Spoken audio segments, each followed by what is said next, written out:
Good evening, everybody.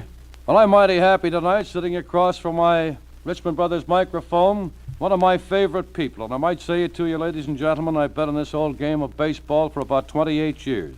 And I think that he's one of the great umpires of all time. That's Art Passarella. Art, you're looking great. Glad to see you. Nice seeing you, Tom, and it's sure a pleasure to be here in Cleveland because I like to come here and umpire, and I've met a lot of wonderful people here, and it's always swell coming to Cleveland. Well, Art, get your sliding pads and your spikes on and get down the bullpen, get warmed up, and I'll be back with you in just a moment, and I'll be back with the baseball results of the day as well.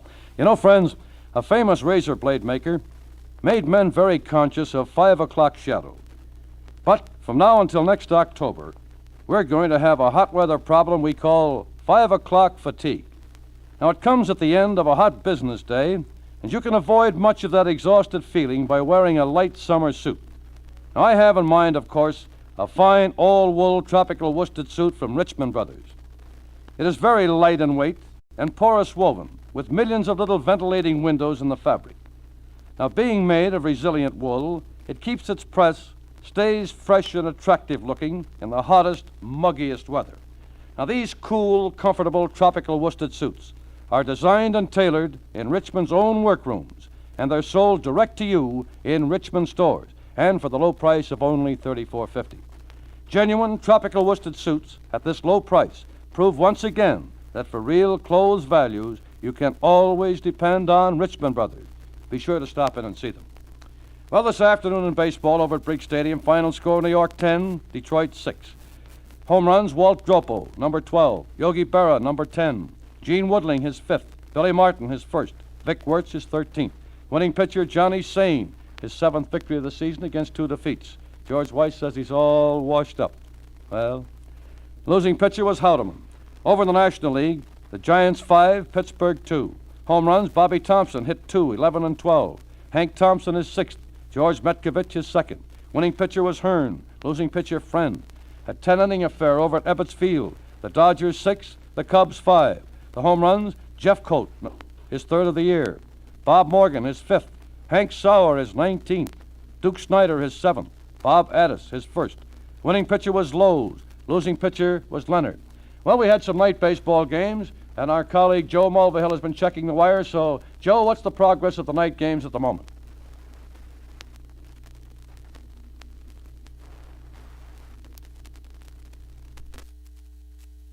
For a moment. Yes. Passarella.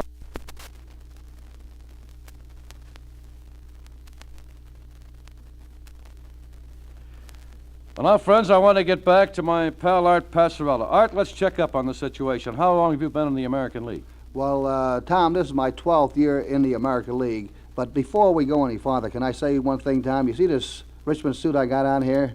And I'm telling you the truth, this is really nice and cool, and I really like it. But I just want to bring it up before we go any farther. Okay, Tom. Thank you. Ladies and gentlemen, that's a surprise. That really wasn't a planted commercial. You sort of stop me for a moment. Umpires usually stop players, don't they? At times, Tom, yes. Art, serious question. We've often wondered who is the real boss. A lot of folks think the guy behind the plate's the boss. Now, who's the real boss in your foursome? Or in any foursome, I mean. Well, in any foursome, Tom, the senior umpire of that crew is actually in charge of that ball game to the extent of this. Now, the umpire behind a plate is actually the umpire-in-chief of that night.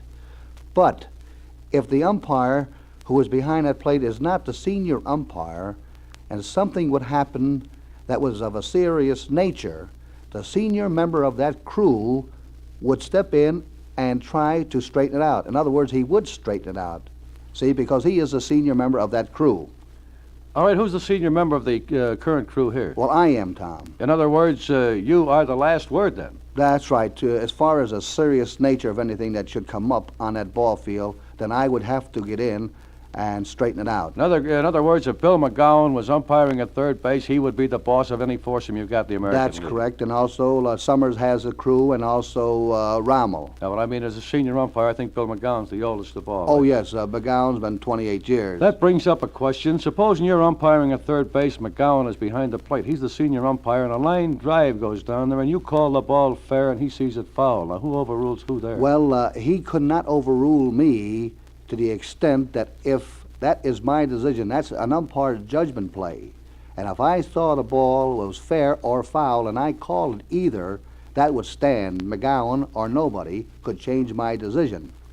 Art, one reason I wanted you to face the microphone tonight, there was quite a rhubarb. Bill Beck was burned up because Ned Garver, who was on the bench in the first game of doubleheader, argued with the umps and he was tossed out, and he was to have been the second game pitcher. And that rule was changed within the last 24 hours. Well, yes, it was changed, Tom.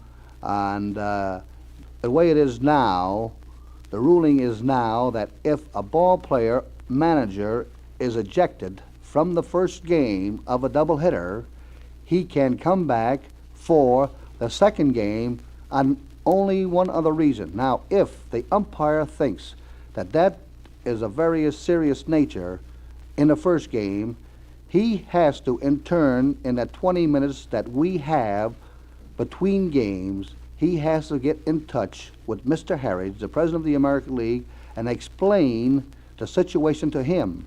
And if Mr. Harridge believes that that player shouldn't come back for the second game, he can disallow him from coming back. Oh, Art, that's a wonderful explanation. We're awfully happy to have had you on our Richmond program tonight.